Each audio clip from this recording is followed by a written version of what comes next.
A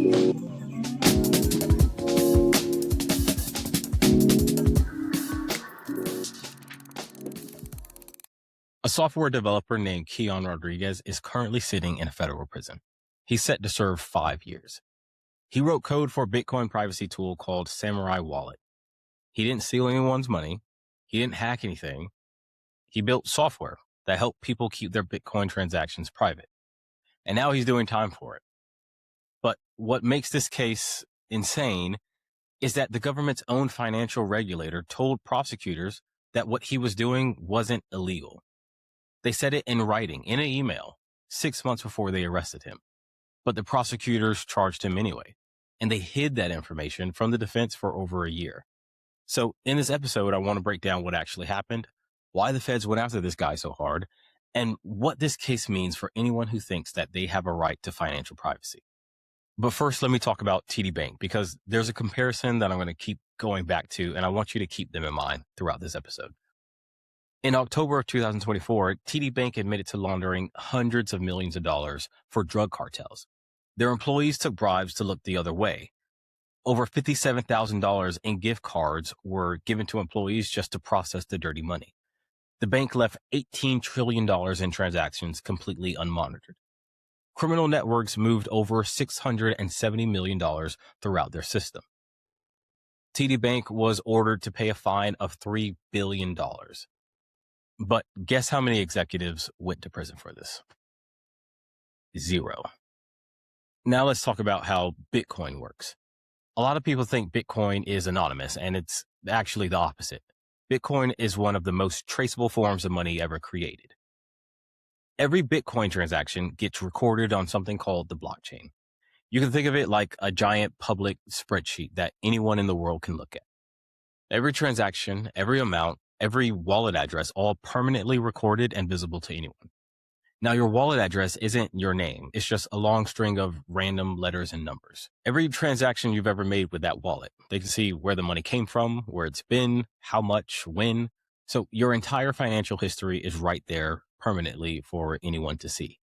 So Keonne and his co-founder built Samourai Wallet.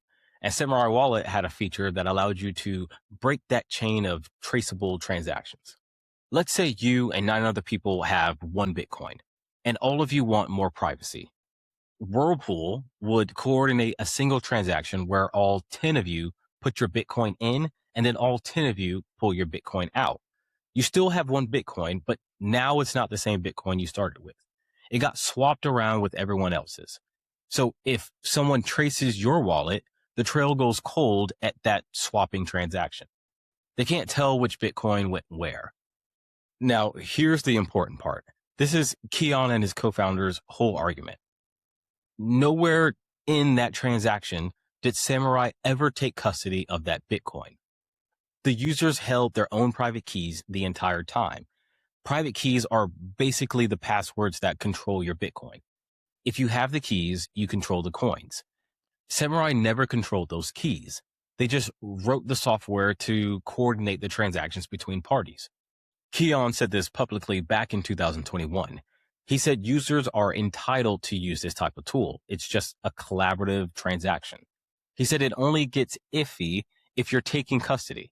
Then you're a money transmitter and you need a license. But he said we aren't transmitting money because we never hold the keys. This distinction really matters because under the law, transmission requires that you hold the funds. And if you're holding the funds, you're required to have a license. But if you're just providing software and the users control their own money the entire time, the argument is that you're not transmitting anything. And this was Samourai's position. For nearly a decade, Samourai operated without any issues. Over $2 billion in Bitcoin flowed through the mixing service. It had loyal users, privacy advocates, human rights activists, journalists, and just regular old people who didn't want their financial lives exposed to the world. Then came April 4, 2024. Federal agents arrested Keonne at his home in Pennsylvania. His co-founder Hill got picked up in Portugal and extradited to the U.S. The Department of Justice seized their servers and shut the whole operation down. They were hit with charges for conspiracy to commit money laundering and operating an unlicensed money transmitting business. This was the prosecution's position. They said over $237 million that passed through Samourai was allegedly connected to criminal activity. They said it involved drug trafficking, darknet markets, fraud schemes. They also claimed that funds came from child pornography. All of this is horrifying. It's a terrible list being attributed to Samourai and its founders. The prosecutors had one piece of evidence that seemed like a slam dunk. It was a WhatsApp message from Keonne describing mixing as money laundering for Bitcoin. The government wasn't accusing them of stealing money or participating in any crimes, but it seems that they were essentially saying that building a tool that can be misused is a crime. And that raises a bunch of questions, and it's kind of weird to me because if you build a road that criminals happen to operate on and use, does that make you liable for their crimes? But check this out. In August of 2023, 6 months before they arrested Keonne and his co-founder, prosecutors at the Southern District of New York reached out to FinCEN. Now, FinCEN is the Financial Crimes Enforcement Network. They're the Treasury Department's agency that actually writes the rules on what counts as money transmission. They asked FinCEN a simple question. They said, is Samourai Wallet a money transmitter that needs to be licensed? And FinCEN said no. This is what one of the prosecutors said in an internal email. Let me quote this for you.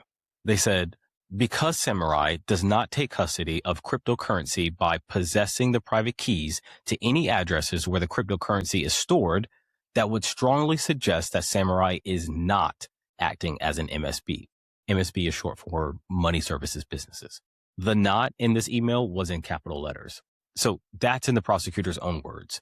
The government's own regulator saying he doesn't need a license because he never held any of the keys. But then they charged the founders anyway. This information was hidden from the defense for over a year. When it finally came out in May 2025, the defense attorneys were obviously furious. They said this is Brady material, meaning it's evidence that could prove someone's innocence, and prosecutors are legally required to turn it over, but they didn't. A researcher at the Bitcoin Policy Institute said that if prosecutors can ignore the regulator, conceal the contradiction, and press felony charges anyway, no entrepreneur can rely on the government's own guidance. So now that they've been charged, Keonne and Hill are facing 25 years if they lose at trial. 25 years for just writing code. They were faced with a choice.